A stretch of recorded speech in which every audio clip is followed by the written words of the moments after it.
नमस्कार दर्शक बंधु आज क्लास को आपण मानक स्वागत। आर क्लास रे आंबे माने उड़िया पीजीटी रा 2020 मसीहारे होइथिबा एग्जाम रा प्रश्न पत्र रु 50 टी प्रश्न आलोचना करथिले। आज क्लास रे आंबे माने बाकी तक जो प्रश्न रही जाइछि सेगुडी को आलोचना करिबा। एबे चलो देखिबा कौन सब प्रश्न रही एवं एहार उत्तर गुड़िक कौन हेबा। आजिर प्रथम प्रश्न हेउछि भूला मन भूलु काहेकी उड़ुची काल संचाण मने काहेकी। भजनर स्रष्टा की। भूला मन भूलु काहेकी उड़ुची काल संचाण मने काहेकी। भजनर स्रष्टा की।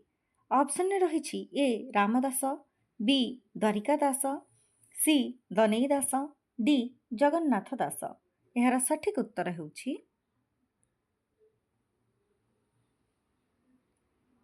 ऑप्शन डी जगन्नाथ दास।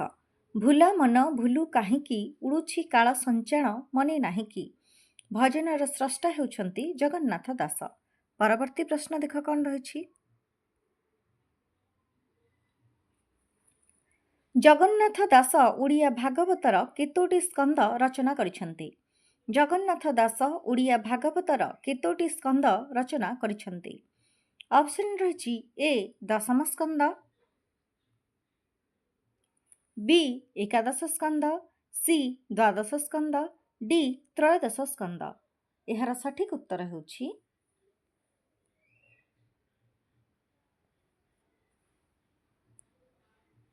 ऑप्शन बी एकादश स्कंद। परवर्ती प्रश्न देख कौन रही। रहस्य मंजरी काव्य की प्रकार भक्ति चित्र अंकित। रहस्य मंजरी काव्य की प्रकार भक्ति चित्र अंकित। ऑप्शन रही ए सुधा भक्ति, बी स्वकीया प्रेम भक्ति, सी परकिया प्रेम भक्ति, डी रागानुगा प्रेम भक्ति। यार सठिक उत्तर हेउछि ऑप्शन डी रागानुगा प्रेम भक्ति। रहस्य मंजरी काव्य रागानुगा प्रेम भक्ति चित्र अंकित। एही रहस्य मंजरी काव्यर रचयिता हेउछंती देवदुर्लभ दास। परवर्ती प्रश्न देख कौन रही।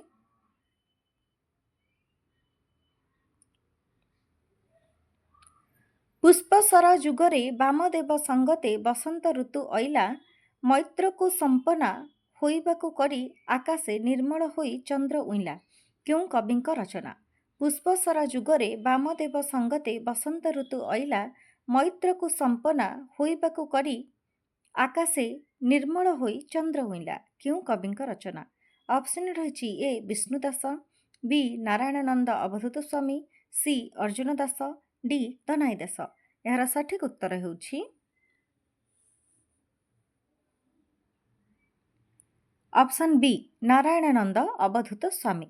पुष्पसरा जुगरे वामदेव संगते बसंत ऋतु अइला मैत्र को संपना होइबाकु करी आकाशे निर्मल होई चंद्र उइला। यह नारायणानंद अवधूत स्वामींक रचना। एही पद्यांशटी नारायणानंद अवधूत स्वामींक रुद्र सुधानिधि ग्रंथरु आसीअछि। परवर्ती प्रश्न देख कौन रही। एथि उत्तारे रजनी प्रभात होइला नायिका स्त्री स्तन मंडल उषुम भांगिला। क्यों प्रसंगरे यह वर्णित। एथि उत्तरे रजनी प्रभात होइला नायिका स्त्री स्तन मंडल उषुम भांगिला। क्यों प्रसंगरे यह वर्णित। ऑप्शन रही ए श्रृंगार वर्णना, बी विरह वर्णना, सी प्रभात वर्णना, डी नारी रूप वर्णना। यार सठिक उत्तर हेउछि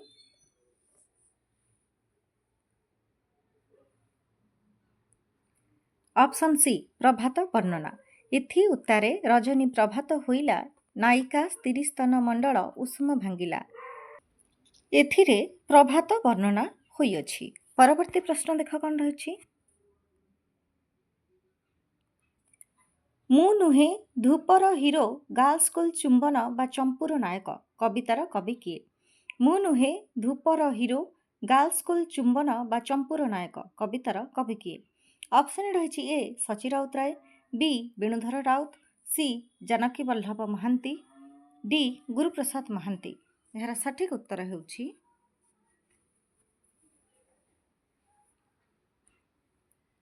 ଡି ଗୁରୁପ୍ରସାଦ ମହାନ୍ତି। ମୁଁ ନୁହେଁ ଧୂପର ହିରୋ, ଗାର୍ଲ ସ୍କୁଲ ଚୁମ୍ବନ ବା ଚମ୍ପୁର ନାୟକ। କବିତାର କବି ହେଉଛନ୍ତି ଗୁରୁପ୍ରସାଦ ମହାନ୍ତି। ପରବର୍ତ୍ତୀ ପ୍ରଶ୍ନ ଦେଖ କ'ଣ ରହିଛି।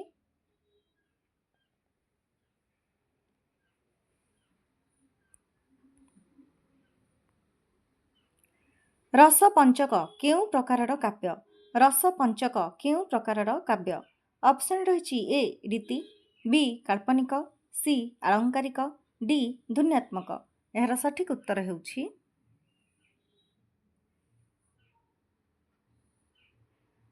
ସି ଆଳଙ୍କାରିକ। ରସପଞ୍ଚକ ଏକ ଆଳଙ୍କାରିକ କାବ୍ୟ। ଏହି ରସପଞ୍ଚକର ରଚୟିତା ହେଉଛନ୍ତି କବି ସମ୍ରାଟ ଉପେନ୍ଦ୍ର ଭଞ୍ଜ। ପରବର୍ତ୍ତୀ ପ୍ରଶ୍ନ ଦେଖ କ'ଣ ରହିଛି। କଳସା ଚଉତିଶାର ସ୍ରଷ୍ଟା କିଏ? କଳସା ଚଉତିଶାର ସ୍ରଷ୍ଟା କିଏ? ଅପସନ୍ ରହିଛି ଏ ବତ୍ସ୍ୟା ଦାସ, ବି ଦନାଇ ଦାସ, ସି ପୁରୁଷୋତ୍ତମ ଦାସ, ଡି ବନମାଳୀ ଦାସ। ଏହାର ସଠିକ୍ ଉତ୍ତର ହେଉଛି ଅପସନ୍ ଏ ବତ୍ସ୍ୟା ଦାସ। କଳସା ଚଉତିଶାର ସ୍ରଷ୍ଟା ହେଉଛନ୍ତି ବତ୍ସ୍ୟା ଦାସ। ପରବର୍ତ୍ତୀ ପ୍ରଶ୍ନ ଦେଖ କ'ଣ ରହିଛି। କିଶୋର ଚନ୍ଦ୍ରାନନ୍ଦ ଚମ୍ପୁରେ ରାଧାଙ୍କ ସଖୀ କିଏ? କିଶୋର ଚନ୍ଦ୍ରାନନ୍ଦ ଚମ୍ପୁରେ ରାଧାଙ୍କ ସଖୀ କିଏ? ଅପସନ୍ ରହିଛି ଏ ମୋହିନୀ, ବି ମଞ୍ଜରୀ, ସି ବିଶାଖା, ଡି ଲଳିତା। ଏହାର ସଠିକ୍ ଉତ୍ତର ହେଉଛି ଡି ଲଳିତା। କିଶୋର ଚନ୍ଦ୍ରାନନ୍ଦ ଚମ୍ପୁରେ ରାଧାଙ୍କ ସଖୀ ହେଉଛନ୍ତି ଲଳିତା। ଏହି କିଶୋର ଚନ୍ଦ୍ରାନନ୍ଦ ଚମ୍ପୁର ରଚୟିତା ହେଉଛନ୍ତି କବି ସୂର୍ଯ୍ୟ ବଳଦେବ ରଥ। ପରବର୍ତ୍ତୀ ପ୍ରଶ୍ନ ଦେଖ କ'ଣ ରହିଛି।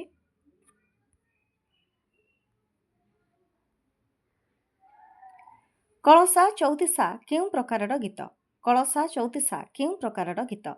ଅପସନ୍ ରହିଛି ଏ ମଙ୍ଗଳ ଗୀତ, ବି ବିବାହ ଗୀତ, ସି ବିରହ ଗୀତ, ଡି ମିଳନ ଗୀତ।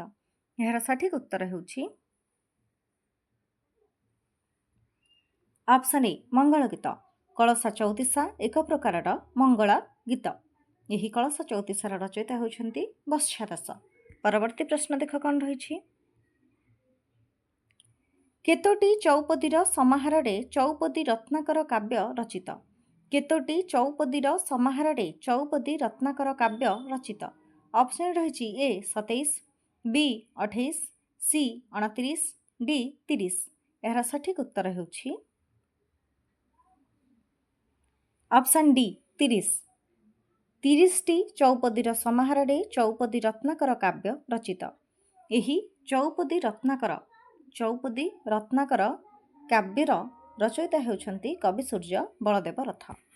ପରବର୍ତ୍ତୀ ପ୍ରଶ୍ନ ଦେଖ କ'ଣ ରହିଛି।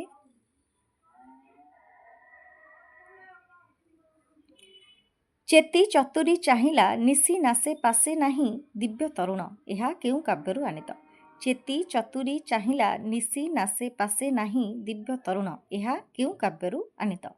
ଅପସନ୍ ରହିଛି ଏ ରସିକ ହାରାବଳୀ, ବି ଲାବଣ୍ୟବତୀ, ସି କପଟକେଳି, ଡି ଗୋପୀଭାଷା।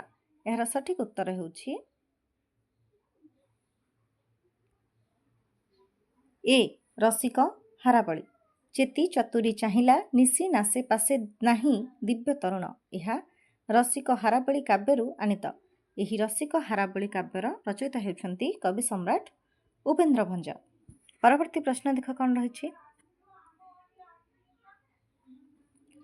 ରସ କଲ୍ଲୋଳରେ ବର୍ଷା ଋତୁ ବର୍ଣ୍ଣନା କେଉଁ ଛାନ୍ଦରେ ରହିଛି? ରସ କଲ୍ଲୋଳରେ ବର୍ଷା ଋତୁର ବର୍ଣ୍ଣନା କେଉଁ ଛାନ୍ଦରେ ରହିଛି? ଅପସନ୍ ରହିଛି ଏ 18 ଛାନ୍ଦ, ବି 20 ଛାନ୍ଦ, ସି 14 ଛାନ୍ଦ, ଡି 16 ଛାନ୍ଦ। ଏହାର ସଠିକ୍ ଉତ୍ତର ହେଉଛି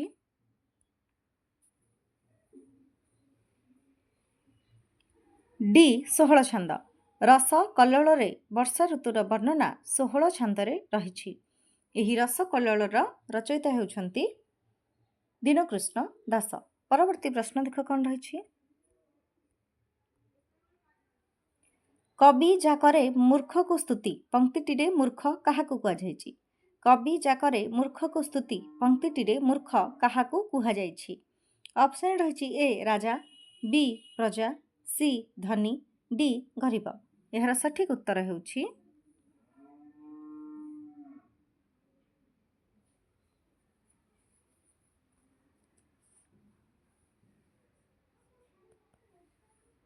ଅପସନ୍ ଏ ରାଜା। କବି ଯାକରେ ମୂର୍ଖକୁ ସ୍ତୁତି। ପଂକ୍ତିଟିରେ ମୂର୍ଖ ରାଜାକୁ କୁହାଯାଇଛି। ଏହି କବି ଯାକରେ ମୂର୍ଖକୁ ସ୍ତୁତି ପଦ୍ୟାଂଶଟି ରସକଲ୍ଲୋଳରୁ ଆସିଛି। ଏହି ରସକଲ୍ଲୋଳର ରଚୟିତା ହେଉଛନ୍ତି ଦୀନକୃଷ୍ଣ ଦାସ। ପରବର୍ତ୍ତୀ ପ୍ରଶ୍ନ ଦେଖ କ'ଣ ରହିଛି। ଅଭିମନ୍ୟୁ ସାମନ୍ତ ସିଂହାରଙ୍କ ଗୁରୁ କିଏ? ଅଭିମନ୍ୟୁ ସାମନ୍ତ ସିଂହାରଙ୍କ ଗୁରୁ କିଏ? ଅପସନ୍ ରହିଛି ଏ ହରିବଂଶ ରାୟ, ବି ଦୀନବନ୍ଧୁ ରାଜ ହରିଚନ୍ଦନ, ସି ଜଗନ୍ନାଥ ନାରାୟଣ ଦେବ, ଡି ସଦାନନ୍ଦ କବି ସୂର୍ଯ୍ୟ ବ୍ରହ୍ମା। ଏହାର ସଠିକ୍ ଉତ୍ତର ହେଉଛି ଡି ସଦାନନ୍ଦ କବି ସୂର୍ଯ୍ୟ ବ୍ରହ୍ମା। ଅଭିମନ୍ୟୁ ସାମନ୍ତ ସିଂହାରଙ୍କ ଗୁରୁ ଥିଲେ ସଦାନନ୍ଦ କବି ସୂର୍ଯ୍ୟ ବ୍ରହ୍ମା। ପରବର୍ତ୍ତୀ ପ୍ରଶ୍ନ ଦେଖ କ'ଣ ରହିଛି। କବି ବିନୋଦ ଚନ୍ଦ୍ର ନାୟକ କେଉଁ ମସିହାରେ କେନ୍ଦ୍ର ସାହିତ୍ୟ ଏକାଡେମୀ ପୁରସ୍କାର ପାଇଥିଲେ? କବି ବିନୋଦ ଚନ୍ଦ୍ର ନାୟକ କେଉଁ ମସିହାରେ କେନ୍ଦ୍ର ସାହିତ୍ୟ ଏକାଡେମୀ ପୁରସ୍କାର ପାଇଥିଲେ? ଅପସନ୍ ରହିଛି ଏ 1969, ବି 1970, ସି 1981, ଡି 1984। ଏହାର ସଠିକ୍ ଉତ୍ତର ହେଉଛି ବି 1970। କବି ବିନୋଦ ଚନ୍ଦ୍ର ନାୟକ 1970 ମସିହାରେ କେନ୍ଦ୍ର ସାହିତ୍ୟ ଏକାଡେମୀ ପୁରସ୍କାର ପାଇଥିଲେ। ଏହି 1970 ମସିହାରେ ସେ ସରୀସୃପ ପାଇଁ କେନ୍ଦ୍ର ସାହିତ୍ୟ ଏକାଡେମୀ ପୁରସ୍କାର ପାଇଥିଲେ। ପରବର୍ତ୍ତୀ ପ୍ରଶ୍ନ ଦେଖ କ'ଣ ରହିଛି। ଧୀରେ ଘେନ କାନନରେ କୃଷ୍ଣ ବିଳମ୍ବିତ କେଉଁ କାବ୍ୟରୁ ଆନିତ? ଧୀରେ ଘେନ କାନନରେ କୃଷ୍ଣ ବିଳମ୍ବିତ କେଉଁ କାବ୍ୟରୁ ଆନିତ? ଅପସନ୍ ରହିଛି ଏ ରସକଲ୍ଲୋଳ, ବି ବିଦଗ୍ଧ ଚିନ୍ତାମଣି, ସି କଳାକୌତୁକ, ଡି ଗୋପୀଚନ୍ଦନ। ଏହାର ସଠିକ୍ ଉତ୍ତର ହେଉଛି ବି ବିଦଗ୍ଧ ଚିନ୍ତାମଣି। ଧୀରେ ଘେନ କାନନରେ କୃଷ୍ଣ ବିଳମ୍ବିତ ଏହା ବିଦଗ୍ଧ ଚିନ୍ତାମଣି କାବ୍ୟରୁ ଆନିତ। ଏହି ବିଦଗ୍ଧ ଚିନ୍ତାମଣିର ରଚୟିତା ହେଉଛନ୍ତି ଅଭିମନ୍ୟୁ ସାମନ୍ତ ସିଂହାର। ପରବର୍ତ୍ତୀ ପ୍ରଶ୍ନ ଦେଖ କ'ଣ ରହିଛି। ଚଉତିଶା ମଧୁଚକ୍ରର ପ୍ରକାଶ ମସିହା କେତେ? ଚଉତିଶା ମଧୁଚକ୍ରର ପ୍ରକାଶ ମସିହା କେତେ? ଅପସନ୍ ରହିଛି ଏ 1950, ବି 1948, ସି 1951, ଡି 1949। ଏହାର ସଠିକ୍ ଉତ୍ତର ହେଉଛି ବି 1948। ଚଉତିଶା ମଧୁଚକ୍ରର ପ୍ରକାଶ ମସିହା ହେଉଛି 1948। ପରବର୍ତ୍ତୀ ପ୍ରଶ୍ନ ଦେଖ କ'ଣ ରହିଛି। ସ୍ତୁତି ଚିନ୍ତାମଣି କେତେ ବୋଲି ବିଶିଷ୍ଟ ଗ୍ରନ୍ଥ? ସ୍ତୁତି ଚିନ୍ତାମଣି କେତେ ବୋଲି ବିଶିଷ୍ଟ ଗ୍ରନ୍ଥ? ଅପସନ୍ ରହିଛି ଏ 96, ବି 89, ସି 100, ଡି 79। ଏହାର ସଠିକ୍ ଉତ୍ତର ହେଉଛି ସି 100। ସ୍ତୁତି ଚିନ୍ତାମଣି 100 ବୋଲି ବିଶିଷ୍ଟ ଗ୍ରନ୍ଥ। ଏହି ସ୍ତୁତି ଚିନ୍ତାମଣିର ରଚୟିତା ହେଉଛନ୍ତି ଭୀମ ଭୋଇ। ପରବର୍ତ୍ତୀ ପ୍ରଶ୍ନ ଦେଖ କ'ଣ ରହିଛି। ଆଗ ସହଚରୀ ହେଲି ଲୋହକାର ଷଣ୍ଢୁ ଆସିପରି କେଉଁ ପଦାବଳୀ କବିଙ୍କ ରଚନା? ଆଲୋ ସହଚରୀ ହେଲି ଲୋହକାର ଷଣ୍ଢୁ ଆସିପରି ଏହି ପଦାବଳୀ କେଉଁ କବିଙ୍କ ରଚନା?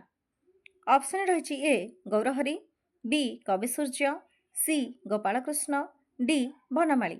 ଏହାର ସଠିକ୍ ଉତ୍ତର ହେଉଛି ବି କବିସୂର୍ଯ୍ୟ।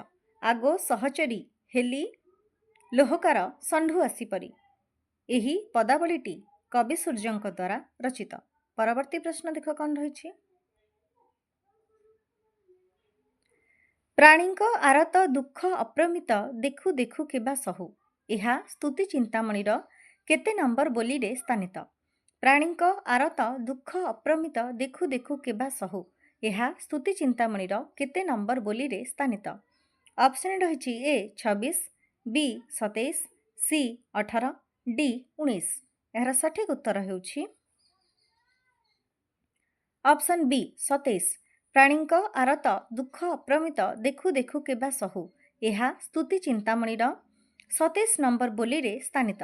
ଏହି ସ୍ତୁତି ଚିନ୍ତାମଣିକୁ ଭୀମ ଭୋଇ ରଚନା କରିଛନ୍ତି। ପରବର୍ତ୍ତୀ ପ୍ରଶ୍ନ ଦେଖ କ'ଣ ରହିଛି। ଅତି ସୁରୂପା ଚହଟ ଚମ୍ପା ଭ୍ରମର ନ ଯାଇ ପାଶରେ ସ୍ତନ ଯୌବନ ପାଚି ଫୁଟିଅଛି ପୁରୁଷରେ ନାହିଁ ଆସରେ। ଏହା କି ଧରଣର କାବ୍ୟ? ଅତି ସୁରୂପା ଚହଟ ଚମ୍ପା ଭ୍ରମର ନ ଯାଇ ପାଶରେ ସ୍ତନ ଯୌବନ ପାଚି ଫୁଟିଅଛି ପୁରୁଷରେ ନାହିଁ ଆସରେ। ଏହା କି ଧରଣର ରଚନା? ଅପସନ୍ ରହିଛି ଏ ଢଗ, ବି ପ୍ରବାଦ ପ୍ରବଚନ, ସି ଚାଟୁ, ଡି ରୂଢ଼ି। ଏହାର ସଠିକ୍ ଉତ୍ତର ହେଉଛି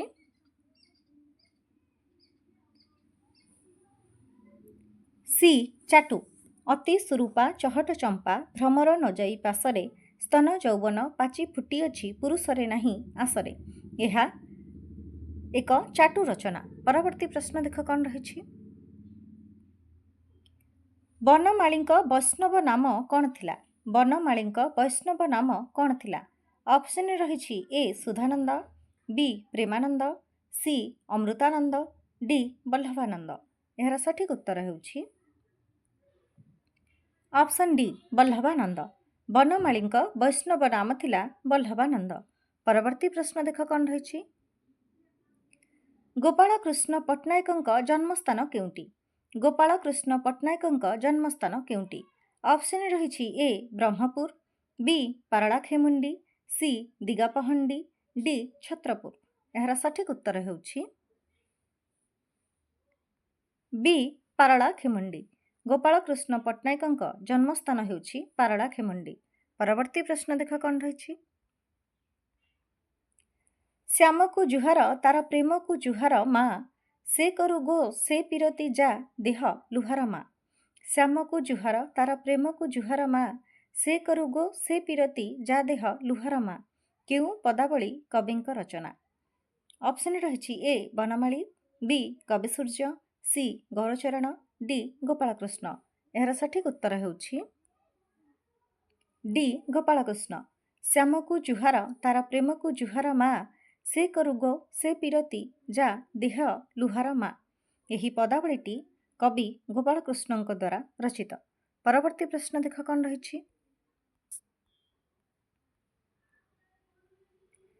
ବିବାସିନୀ ଉପନ୍ୟାସ କେଉଁ ମସିହାରେ ପ୍ରକାଶ ପାଇଥିଲା? ବିବାସିନୀ ଉପନ୍ୟାସ କେଉଁ ମସିହାରେ ପ୍ରକାଶ ପାଇଥିଲା?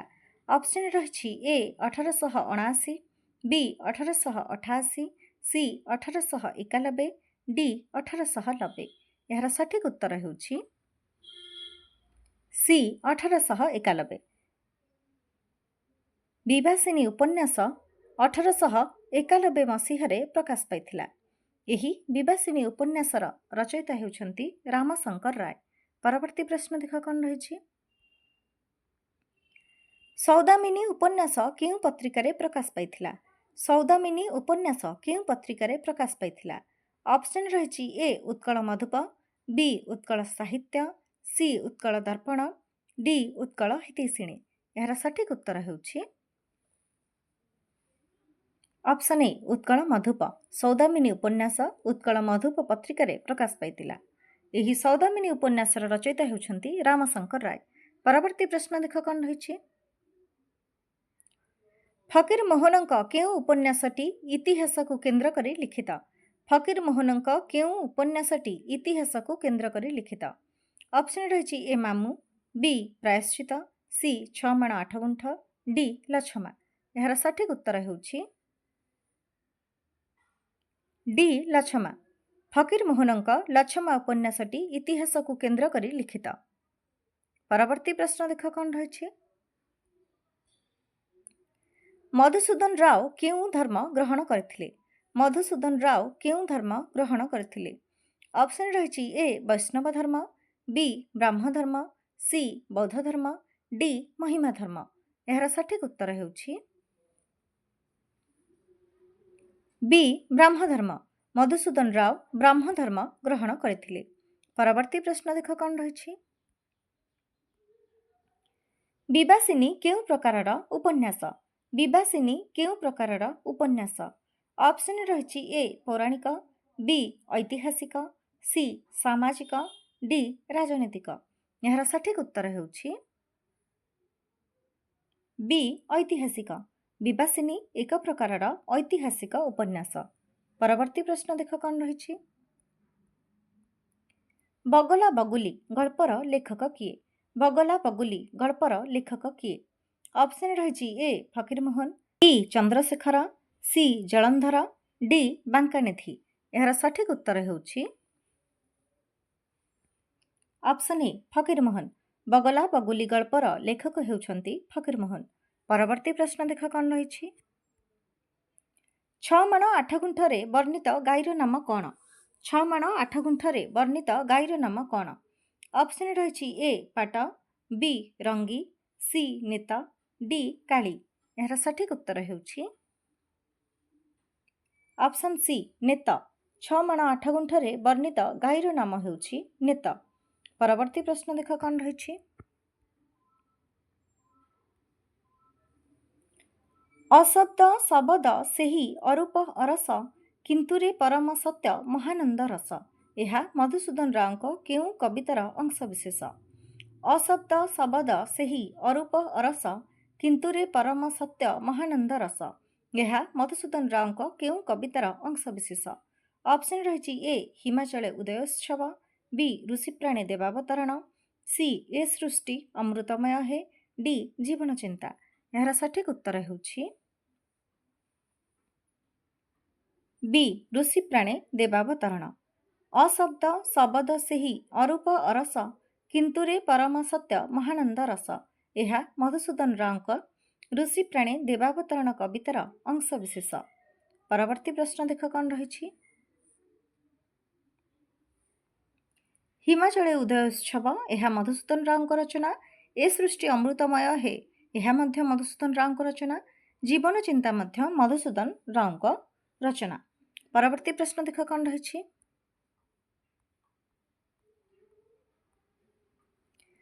ରାଧାନାଥ ରାୟଙ୍କ ଜନ୍ମ ମସିହା ଓ ତାରିଖ କେତେ? ରାଧାନାଥ ରାୟଙ୍କ ଜନ୍ମ ମସିହା ଓ ତାରିଖ କେତେ? ଅପସନ୍ ରହିଛି ଏ 1848 ଜୁଲାଇ 13, ବି 1846 ଅକ୍ଟୋବର 11, ସି 1849 ଜାନୁଆରୀ 15, ଡି 1848 ସେପ୍ଟେମ୍ବର 28। ଏହାର ସଠିକ୍ ଉତ୍ତର ହେଉଛି ଡି 1848 ସେପ୍ଟେମ୍ବର 28। ରାଧାନାଥ ରାୟଙ୍କ ଜନ୍ମ ମସିହା 1848 ଏବଂ ତାରିଖ ସେପ୍ଟେମ୍ବର 28 ତାରିଖ। ପରବର୍ତ୍ତୀ ପ୍ରଶ୍ନ ଦେଖ କ'ଣ ରହିଛି। ମହାବଳୀ ପ୍ରେମ ଅଟଇ ମହିର, ପ୍ରେମ ସିନା କରେ ଅବଳାକୁ ବୀର। ଏହା କେଉଁ କାବ୍ୟରୁ ଆଣିତ? ମହାବଳୀ ପ୍ରେମ ଅଟଇ ମହିର, ପ୍ରେମ ସିନା କରେ ଅବଳାକୁ ବୀର। ଏହା କେଉଁ କାବ୍ୟରୁ ଆଣିତ? ଅପସନ୍ ରହିଛି ଏ ଉଷା, ବି ଚନ୍ଦ୍ରଭାଗା, ସି ନନ୍ଦିକେଶରୀ, ଡି କେଦାରଗୌରୀ। ଏହାର ସଠିକ୍ ଉତ୍ତର ହେଉଛି ସି ନନ୍ଦିକେଶରୀ। ମହାବଳୀ ପ୍ରେମ ଅଟଇ ମହିର, ପ୍ରେମ ସିନା କରେ ଅବଳାକୁ ବୀର। ଏହା ନନ୍ଦିକେଶରୀ କାବ୍ୟରୁ ଆଣିତ। ଏହି ନନ୍ଦକିଶୋର କାବ୍ୟଟି ରାଧାନାଥ ରାୟଙ୍କ ଦ୍ୱାରା ରଚିତ। ଉଷା ମଧ୍ୟ ରାଧାନାଥ ରାୟଙ୍କ ଦ୍ୱାରା ରଚନା କରାଯାଇଛି। ଚନ୍ଦ୍ରଭାଗା ରାଧାନାଥ ରାୟଙ୍କ ରଚନା ଏବଂ କେଦାରଗୌରୀ ମଧ୍ୟ ରାଧାନାଥ ରାୟଙ୍କ ରଚନା।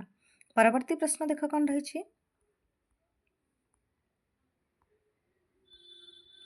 ମଧୁସୂଦନ ରାଓ କେଉଁ ପତ୍ରିକାର ସମ୍ପାଦକ ଥିଲେ? ମଧୁସୂଦନ ରାଓ କେଉଁ ପତ୍ରିକାର ସମ୍ପାଦକ ଥିଲେ? ଅପସନ୍ ରହିଛି ଏ ଧର୍ମବୋଧିନୀ, ବି ବୋଧଦାୟିନୀ, ସି ସଂସ୍କାରକ, ଡି ନବବିଧାନ। ଏହାର ସଠିକ୍ ଉତ୍ତର ହେଉଛି ଅପସନ୍ ଏ ଧର୍ମବୋଧିନୀ। ମଧୁସୂଦନ ରାଓ ଧର୍ମବୋଧିନୀ ପତ୍ରିକାର ସମ୍ପାଦକ ଥିଲେ। ପରବର୍ତ୍ତୀ ପ୍ରଶ୍ନ ଦେଖ କ'ଣ ରହିଛି। ଆଟଲାଣ୍ଟା ରେସ୍ ଅନୁସରଣରେ ରାଧାନାଥଙ୍କ କେଉଁ କାବ୍ୟ ରଚିତ? ଆଟଲାଣ୍ଟା ରେସ୍ ଅନୁସରଣରେ ରାଧାନାଥଙ୍କ କେଉଁ କାବ୍ୟ ରଚିତ? ଅପସନ୍ ରହିଛି A Chandrabhaga, B Chilika, C Kedargouri, D Usha. ଏହାର ସଠିକ୍ ଉତ୍ତର ହେଉଛି ଡି ଉଷା। ଆଟଲାଣ୍ଟା ରେସ୍ ଅନୁସରଣରେ ରାଧାନାଥଙ୍କ ଉଷା କାବ୍ୟ ରଚିତ। ପରବର୍ତ୍ତୀ ପ୍ରଶ୍ନ ଦେଖ କ'ଣ ରହିଛି।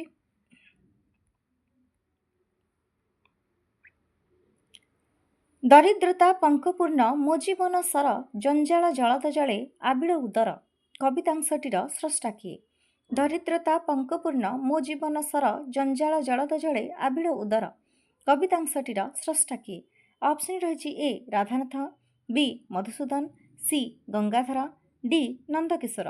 ଏହାର ସଠିକ୍ ଉତ୍ତର ହେଉଛି ସି ଗଙ୍ଗାଧର। ଦରିଦ୍ରତା ପଙ୍କପୂର୍ଣ୍ଣ ମୋ ଜୀବନ ସର, ଜଞ୍ଜାଳ ଜଳଦ ଜଳେ ଆବିଳ ଉଦର। कवितांशटीर स्रष्टा हेउछन्ति गंगाधर। परवर्ती प्रश्न देख कौन रही। भाषा चर्चा प्रबंधर स्रष्टा किए? भाषा चर्चा प्रबंधर स्रष्टा किए? ऑप्शन रही ए तारिणीचरण रथ, बी विश्वनाथ कर, सी रत्नाकर पति, डी जगबंधु सिंह। यार सठिक उत्तर हेउछि बी विश्वनाथ कर। भाषा चर्चा प्रबंधर स्रष्टा हेउछन्ति विश्वनाथ कर। परवर्ती प्रश्न देख कौन रही। केउं ग्रंथटी गंगाधरଙ୍କ प्रथम प्रकाशित रचना? केउं ग्रंथटी गंगाधरଙ୍କ प्रथम प्रकाशित रचना? ऑप्शन रही ए तपस्विनी, बी कीचकबद्ध, सी अर्घ्यथाली, डी अहल्यास्तव। यार सठिक उत्तर हेउछि डी अहल्यास्तव। अहल्यास्तव ग्रंथटी गंगाधरଙ୍କ प्रथम प्रकाशित रचना। तपस्विनी मध्य गंगाधरଙ୍କ द्वारा रचित, कीचकबद्ध गंगाधर मेहेरଙ୍କ द्वारा रचित, अर्घ्यथाली मध्य गंगाधर मेहेरଙ୍କ द्वारा रचित। परवर्ती प्रश्न देख कौन रही। अनंत प्रेम कि प्रकार प्रबंध? अनंत प्रेम कि प्रकार प्रबंध? ऑप्शन रही ए दार्शनिक, बी आध्यात्मिक, सी वैज्ञानिक, डी नीति शिक्षामूलक। यार सठिक उत्तर हेउछि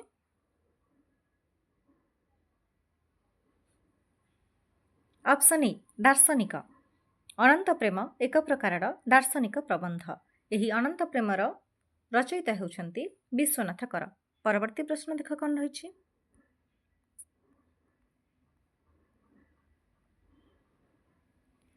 कनकलता उपन्यासरे केउं दुईटी परिवारर चित्र प्रदत्त? कनकलता उपन्यासरे केउं दुईटी परिवारर चित्र प्रदत्त? ऑप्शन रही ए प्रधान राउत, बी सामंतराय परिडा, सी हरिचंदन पाइकराय, डी महापात्र साहू। यार सठिक उत्तर हेउछि सी हरिचंदन पाइकराय। कनकलता उपन्यासरे हरिचंदन एवं पाइकराय यही दुईटी परिवारर चित्र प्रदत्त। यही कनकलता उपन्यासर रचयिता हेउछन्ति नंदकिशोर बल। परवर्ती प्रश्न देख कौन रही। नंदकिशोर बलଙ୍କ जन्म मसीहा केते? नंदकिशोर बलଙ୍କ जन्म मसीहा केते? ऑप्शन रही ए 1874, बी 1875, सी 1889, डी 1890। यार सठिक उत्तर हेउछि बी 1875। नंदकिशोर बलଙ୍କ जन्म मसीहा 1875 मसीहा। परवर्ती प्रश्न देख कौन रही। अछु ओ हेबु प्रबंधर लेखक किए? अछु ओ हेबु प्रबंधर लेखक किए? ऑप्शन रही ए शशिभूषण, बी मोहिनी मोहन, सी विश्वनाथ, डी नीलकंठ। यार सठिक उत्तर हेउछि डी नीलकंठ। अछु ओ हेबु प्रबंधर लेखक हेउछन्ति नीलकंठ। परवर्ती प्रश्न देख कौन रही। माटीर मनीष उपन्यासर पृष्ठभूमि कौन? माटीर मनीष उपन्यासर पृष्ठभूमि कौन? ऑप्शन रही ए मार्क्सवाद, बी गांधीवाद, सी प्रगतिवाद, डी वास्तववाद। यार सठिक उत्तर हेउछि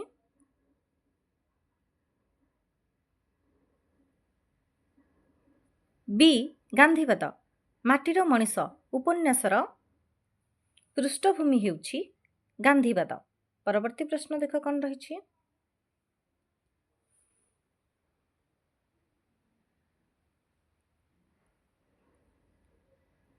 शताब्दीर सूर्य कि धरणर उपन्यास?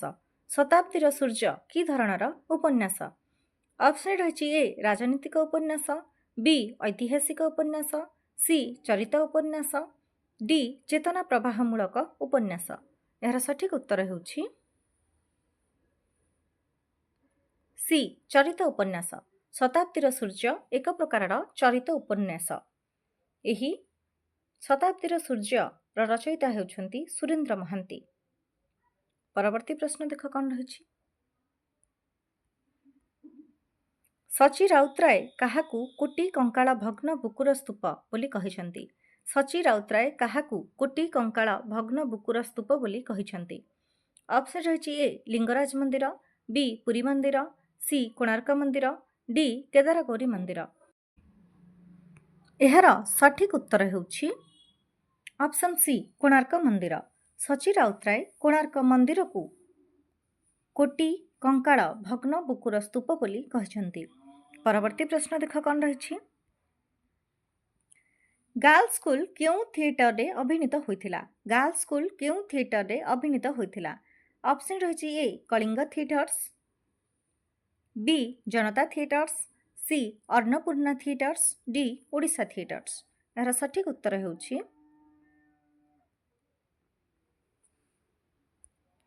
D Odisha theatres. Girl school Odisha ଥିଏଟର୍ସରେ ଅଭିନୀତ ହୋଇଥିଲା। ପରବର୍ତ୍ତୀ ପ୍ରଶ୍ନ ଦେଖ କ'ଣ ରହିଛି। ଶୁକ୍ରଜାନୀ ଗୋପୀନାଥଙ୍କ କେଉଁ ଉପନ୍ୟାସର ଚରିତ୍ର? ଶୁକ୍ରଜାନୀ ଗୋପୀନାଥଙ୍କ କେଉଁ ଉପନ୍ୟାସର ଚରିତ୍ର? ଅପସନ୍ ରହିଛି ଏ ପରଜା, ବି ଅମୃତର ସନ୍ତାନ, ସି ଦାଦିବୁଢ଼ା, ଡି ଶିବ ଭାଇ। ଏହାର ସଠିକ୍ ଉତ୍ତର ହେଉଛି ଅପସନ୍ ଏ ପରଜା। ଶୁକ୍ରଜାନୀ ଗୋପୀନାଥଙ୍କ ପରଜା ଉପନ୍ୟାସର ଚରିତ୍ର। ପରବର୍ତ୍ତୀ ପ୍ରଶ୍ନ ଦେଖ କ'ଣ ରହିଛି। କେଉଁ ଉପନ୍ୟାସ ପାଇଁ ଗୋପୀନାଥ ଜ୍ଞାନପୀଠ ପୁରସ୍କାର ପାଇଛନ୍ତି? କେଉଁ ଉପନ୍ୟାସ ପାଇଁ ଗୋପୀନାଥ ଜ୍ଞାନପୀଠ ପୁରସ୍କାର ପାଇଛନ୍ତି? ଅପସନ୍ ରହିଛି ଏ ଅମୃତର ସନ୍ତାନ, ବି ମାଟିମଟାଳ, ସି ପରଜା, ଡି ଦାଦିବୁଢ଼ା। ଏହାର ସଠିକ୍ ଉତ୍ତର ହେଉଛି ଅପସନ୍ ବି ମାଟିମଟାଳ। ମାଟିମଟାଳ ଉପନ୍ୟାସ ପାଇଁ ଗୋପୀନାଥ ଜ୍ଞାନପୀଠ ପୁରସ୍କାର ପାଇଛନ୍ତି। 1973 ମସିହାରେ ଗୋପୀନାଥ ମହାନ୍ତି ମାଟିମଟାଳ ପାଇଁ ଜ୍ଞାନପୀଠ ପୁରସ୍କାର ପାଇଛନ୍ତି। ଏହା ଥିଲା ଆଜିର ଶେଷ ପ୍ରଶ୍ନ। ଆଜି ପାଇଁ ଏତିକି। ରହୁଛି। ନମସ୍କାର।